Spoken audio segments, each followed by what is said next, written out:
বাংলাদেশ বিমান বাহিনীর আধুনিকায়ন ও ফোর্সেস গোল 2030 বাস্তবায়নের লক্ষ্যে আন্তর্জাতিক প্রতিরক্ষা বাজারে নতুন সমীকরণের গুঞ্জন শোনা যাচ্ছে। দীর্ঘদিনের দ্বিপাক্ষিক সম্পর্কের বরফ গলিয়ে এবার পাকিস্তানের তৈরি অত্যাধুনিক যুদ্ধবিমান F-17 থান্ডার কেনার বিষয়ে আগ্রহ প্রকাশ করেছে বাংলাদেশ। প্রতিরক্ষা খাতে সক্ষমতা বৃদ্ধি এবং কৌশলগত বৈচিত্র্য আনয়নের এই সম্ভাব্য পদক্ষেপটি দক্ষিণ এশিয়ার ভূ রাজনীতিতে এক নতুন আলোচনার জন্ম দিয়েছে।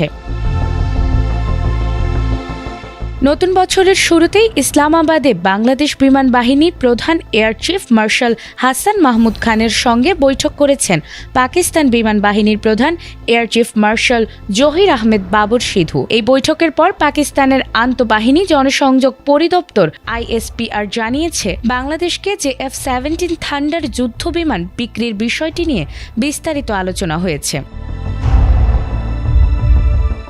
ISPR এর বিবৃতিতে বলা হয়েছে, বাংলাদেশ বিমান বাহিনী তাদের পুরনো যুদ্ধবিমান বহর আধুনিকীকরণ, আকাশ প্রতিরক্ষা রাডার ব্যবস্থার সমন্বয় এবং আকাশ নজরদারি বাড়াতে পাকিস্তানের সহযোগিতা চেয়েছে। এর পাশাপাশি দ্রুত সুপার মুশাক প্রশিক্ষণ বিমান সরবরাহের প্রতিশ্রুতিও দেয়া হয়েছে।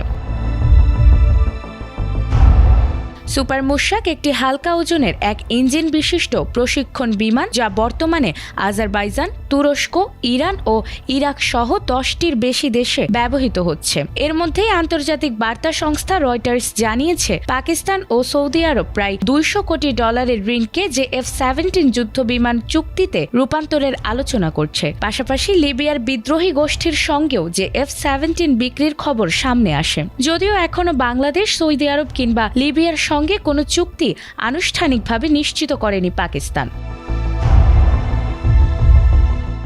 F-17 থান্ডার একটি হালকা ওজনের বহুমাত্রিক যুদ্ধবিমান, যা সব আবহাওয়ায় ব্যবহারযোগ্য। এটি পাকিস্তান অ্যারোনটিক্যাল কমপ্লেক্স ও চীনের চেংদু এয়ারক্রাফট কর্পোরেশনের যৌথ উদ্যোগে তৈরি। এর সবচেয়ে উন্নত ব্লক 3 সংস্করণ 4.5 প্রজন্মের যুদ্ধ বিমান হিসেবে বিবেচিত, যেখানে রয়েছে আধুনিক ASA রাডার, ইলেকট্রনিক যুদ্ধ ব্যবস্থা এবং দূরপাল্লার ক্ষেপণাস্ত্র ব্যবহারের সক্ষমতা। বিশেষজ্ঞদের মতে প্রতিটি F-17 এর দাম আনুমানিক $25 থেকে $30 মিলিয়ন, যা রাফাল বা গ্রিপেনের মতো যুদ্ধ বিমানের তুলনায় অনেক কম খরচ, তুলনামূলক সহজ রক্ষণাবেক্ষণ এবং যুদ্ধক্ষেত্রের অভিজ্ঞতাই এর প্রধান শক্তি। বাংলাদেশ প্রসঙ্গে বিশ্লেষকেরা বলছেন, 2024 সালে সরকার পরিবর্তনের পর পাকিস্তানের সঙ্গে ঢাকার সামরিক সম্পর্ক নতুন মাত্রা পেয়েছে। তবে আগ্রহ প্রকাশ মানেই যে দ্রুত চুক্তি তা নয়। যুদ্ধবিমান কেনার প্রক্রিয়া সাধারণত সময় সাপেক্ষ এবং দীর্ঘমেয়াদী কৌশলগত সিদ্ধান্তের সঙ্গে যুক্ত। বাংলাদেশ শেষ পর্যন্ত কোন পথে এগোয় সেটি এখন দেখার বিষয়। নাজমুন নাহার জান্নাত, ATN বাংলা।